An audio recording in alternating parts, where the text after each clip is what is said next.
फवाद और सादात। जो विक्टिम है वो इन तीनों लड़कों को नहीं जानती थी। सबसे पहली बात तो यह है कि यहाँ पर जो लड़की है मेडिकल ग्रेजुएट है, वह लड़की रेप के बाद 2 दिन तक पुलिस थाने नहीं गई। 2 दिन तक लड़की इसी कश्मकश में रही, इसी चिंता में रही कि उसको न्याय मिलेगा या उसको न्याय नहीं मिलेगा।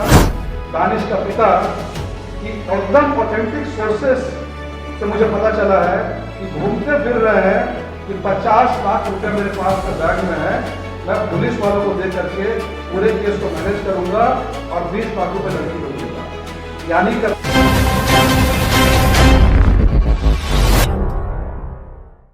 हम जिस विषय पर ये प्रेस वार्ता कर रहे हैं वो है अभी 2 दिन पहले लालपुर में एक हिंदू युवती के साथ में 3 मुस्लिम लोगों ने जो दुष्कर्म किया है, उसी के ऊपर ये प्रेस वार्ता है। सबसे पहले तो हम लोग इस बात का ध्यान रखेंगे, मीडिया के बंधुओं से भी आग्रह है कि बीएनएस का ध्यान रखें, लॉ का ध्यान रखें कि किसी भी सूरत में जो विक्टिम है, रेप की विक्टिम है, उसकी पहचान को हम उजागर नहीं करें, उसके बारे में कोई भी ऐसी चीज़ बात ना करें जिससे कि समाज में उसकी पहचान जो है वो उजागर हो। तो घटना का जो विवरण है वो इस तरीके से है कि एक हिंदू लड़की है, मेडिकल ग्रेजुएट है, उसको एक ओली नाम की लड़की ने बर्थडे पार्टी बनाने के नाम पर एक फ्लैट में बुलाया और वहाँ पर पहले से ही 3 लोग मौजूद थे, दानिश, फवाद और सादात। जो विक्टिम है वो इन तीनों लड़कों को नहीं जानती थी, लेकिन जो लड़की उसको बर्थडे में बुला कर ले गई थी, उसने कहा कि और भी फीमेल फ्रेंड्स आने वाले हैं, बर्थडे में सिर्फ ये 3 लोग नहीं है। उसके बाद जो विक्टिम है उसको केक खिलाया गया, पिज़्ज़ा खिलाया गया और पिज़्ज़ा जो है उस पर नशीला पदार्थ खिलाया गया। उसके बाद उस लड़की के साथ में रेप किया गया और जिसका एफआईआर जो है लालपुर थाना में दर्ज हुआ और लड़की फिलहाल जो है हॉस्पिटल में है और हॉस्पिटल के साथ साथ इसमें एक एक्यूज दानिश की गिरफ्तारी हुई है। थोड़ा सा शांत रहिएगा प्लीज। अब आज सुबह हमारे प्रदेश अध्यक्ष श्री आदित्य साहू जी के कहने पर, नेता प्रतिपक्ष बाबुल मरांडी जी के कहने पर मैं पर्सनली ऑर्किड हॉस्पिटल गया और मैंने इस रेप की जो विक्टिम है उससे मुलाकात की। हमारे प्रदेश अध्यक्ष और नेता प्रतिपक्ष दोनों ने फ़ोन पर उस लड़की से बात की। इसके बाद मैंने हमारे नेताओं के आग्रह पर रांची के एसएसपी से भी बात हुई, लोकल थाना प्रभारी रुपेश सिंह से भी बात हुई, इसकी आईओ है साक्षी जमवाल, उससे भी बात हुई। इस पूरे प्रकरण में पूरे केस का जो विवरण है उस पर हमारे कुछ सवाल हैं, हमारे कुछ इल्ज़ाम हैं और हमारी कुछ मांगे हैं जो हम इस सरकार से करना चाहते हैं। सबसे पहली बात तो यह है कि यहाँ पर जो लड़की है मेडिकल ग्रेजुएट है, वह लड़की रेप के बाद 2 दिन तक पुलिस थाने नहीं गई। 2 दिन तक लड़की इसी कश्मकश में रही, इसी चिंता में रही कि उसको न्याय मिलेगा या उसको न्याय नहीं मिलेगा, वह किस थाने गुहार लगाने जाए या फिर न्याय के लिए कहीं जाए या ना जाए। यानी कि वर्तमान सरकार में, हेमंत सोरेन जी की सरकार में जो व्यवस्था बन चुकी है वो ऐसी व्यवस्था है कि जहां पर रेप जैसे अपराध होने के बाद भी कोई मेडिकल ग्रेजुएट, शहर में पढ़ने वाली बच्ची जो कि पूरे अपने राइट्स के लिए अवेयर है, वह पुलिस थाने जाने से भी डर रही है क्योंकि उसके मन में यह भय है कि हमें जो है न्याय मिलेगा नहीं मिलेगा, हमारा एफआईआर दर्ज होगा या फिर एफआईआर दर्ज नहीं होगा। यह व्यवस्था इन्होंने जो है बना दी है। अब यहाँ पर जो मेन रेप एक्यूज्ड है वो दानिश है, जिसको पुलिस ने गिरफ्तार कर लिया है। परंतु इस पूरे प्रकरण में जो और 2 मुस्लिम लड़के हैं, फवाद और सादात, इन दोनों की भूमिका बहुत संदिग्ध है क्योंकि लड़की ने जैसा बताया कि जब लड़की के साथ में दुष्कर्म हो रहा था उसके पहले जो पिज़्ज़ा खिलाया गया जिसमें नशीला पदार्थ था, वह पिज़्ज़ा सिर्फ उस लड़की को खिलाया गया, ना तो ये 2 मुस्लिम लड़के जो और इन्होंने उस पिज़्ज़ा को खाया और ना जो लड़की इस लड़की को ले गई थी विक्टिम को, उसने इस पिज़्ज़ा को खाया। यानी कहीं ना कहीं तीनों लोग इस पूरे के पूरे रेप कांड में इन्वॉल्व है और इसीलिए इन लोगों पर भी धारा जो है लगनी चाहिए। और बीएनएस साफ साफ कहता है कि अगर किसी क्राइम के लिए एक्सप्लिसिट प्रोविजन नहीं है और उन्होंने क्राइम में सपोर्ट किया है तो उनके साथ भी ओरिजिनल क्राइम का सेक्शन लगना चाहिए, यानी दोनों मुस्लिम लड़के के ऊपर भी रेप के चार्जेस पुलिस लगाए और इनको तत्काल जो है वो गिरफ्तार करे। तीसरा हमारा कंसर्न है, जब मैंने लड़की की बात हमारे प्रदेश अध्यक्ष से करवाई तो वह सिर्फ 30 सेकंड बात करके फोन उसने रख दिया, क्योंकि लड़की बहुत परेशान है, लगातार लड़की जो है वो रो रही है। लड़की क्यों रो रही है, लड़की क्यों परेशान है? क्योंकि लड़की के साथ जो घटना हुई है, रेप हुआ है, वो तो हुआ ही है, पर रेप के बाद भी उसका जीना हराम करके रख दिया है जिन लोगों ने रेप किया है उसका। लगातार लड़की को कभी डेथ का थ्रेट मिल रहा है, कभी केस वापस लेने का थ्रेट मिल रहा है, कभी पैसे का, लगातार लड़की के ऊपर में दबाव बनाया जा रहा है। और मैं नाम ले रहा हूं दानिश के पिता मोहम्मद असलम, जो कि एक क्रिमिनल माइंडसेट के व्यक्ति है, हमारी जानकारी में जेल भी आना जाना है। ये पूरा सिंडिकेट, पूरा क्रिमिनल सिंडिकेट जो है इस लड़की पर दबाव बनाने के लिए आ गया है। हमारी जानकारी में लड़की की मदद करने के लिए कोई सामने नहीं आया, तो केवल एक लड़की, उसकी दोस्त तैयार हुई कि चलो मैं तुम्हारे साथ में पुलिस स्टेशन जाऊंगी, तुम्हारे साथ में मैं हॉस्पिटल जाऊंगी।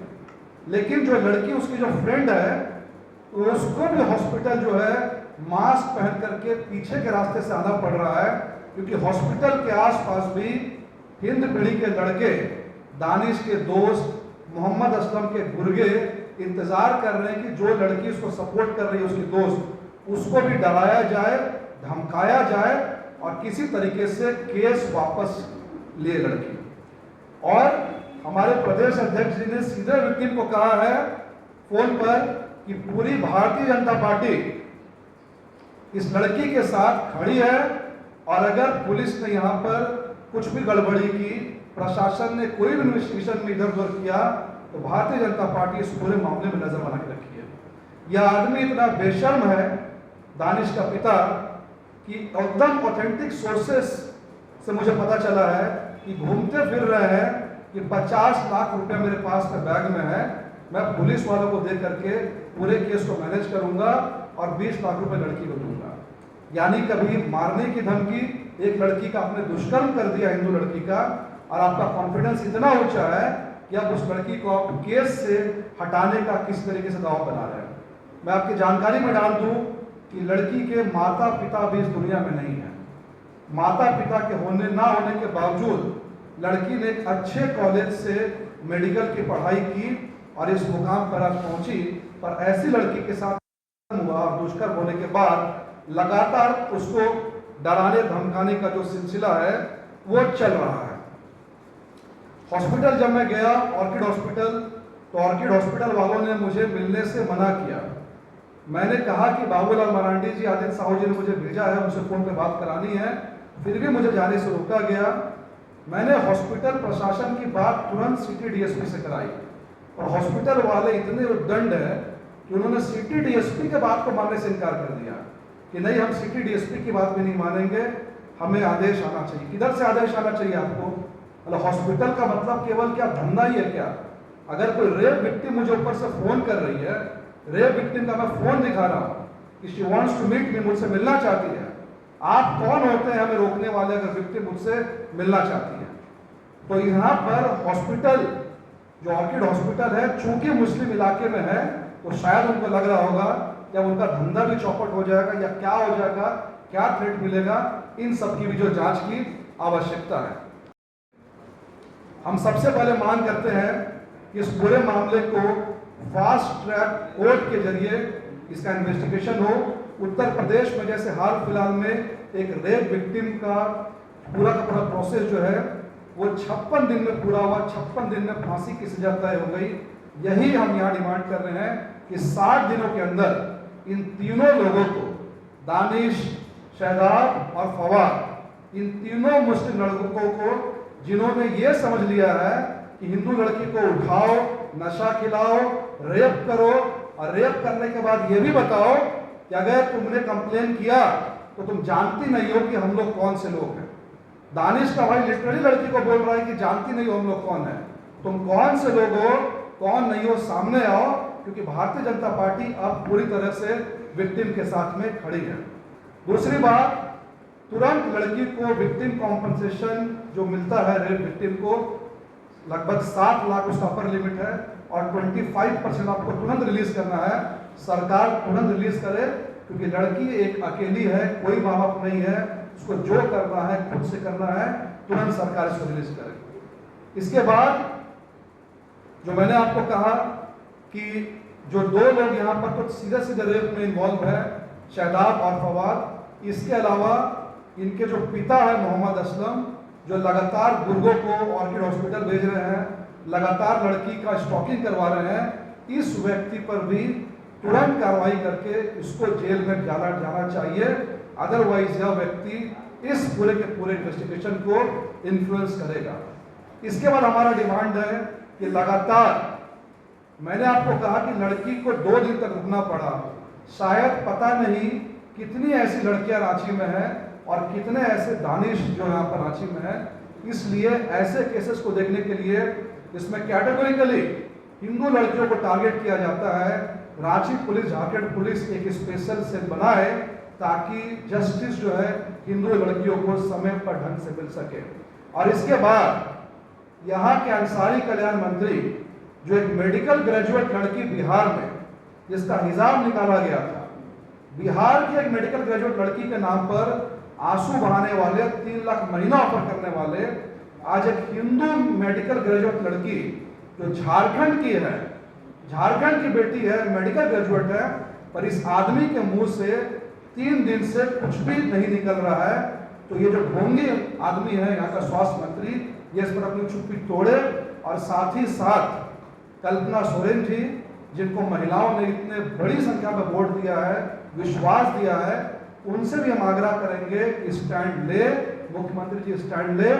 क्योंकि आज मैंने देखा, अगर एक अर्बन एरिया में पढ़ी हुई मेडिकल ग्रेजुएट इतनी बेबस है कि उसको लग रहा है कि अब आगे क्या, शायद मैं केस वापस ले लूं, ये भी उसके मन में आ रहा है, तो आम लड़कियों का क्या होगा, इस पर संज्ञान लेने की जरूरत है। धन्यवाद।